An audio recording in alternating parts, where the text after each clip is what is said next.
So the fire burns now, and it burns the paper that you put in it. And that is because of the will of God and the power of God. He is the one who makes the fire burn the paper. The fire does not burn the paper of its own accord, even though it may look that way to you as a psychological habit, because you've never seen the opposite happen.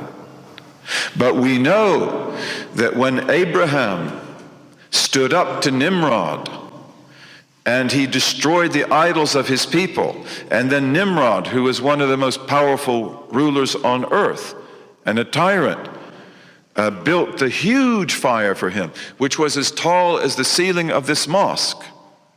And it was stoked and it was hot, and he was even thrown into it with a catapult, that when he went into the fire received him, and the fire embraced him, and the fire was cool to him, and the fire was peaceful to him. Is that irrational?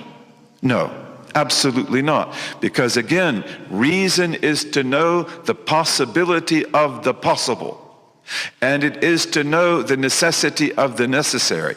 And it is to know the impossibility of the impossible. And we do not confuse nature's and customary experience with causality.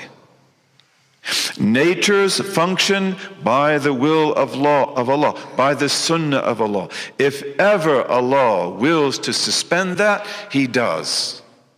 Okay, so that is rational, and you need to understand that so that your mind can be free and your reason can really work.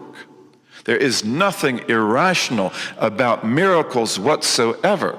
Miracles are simply suspensions of the sunnah of causation in the possible world.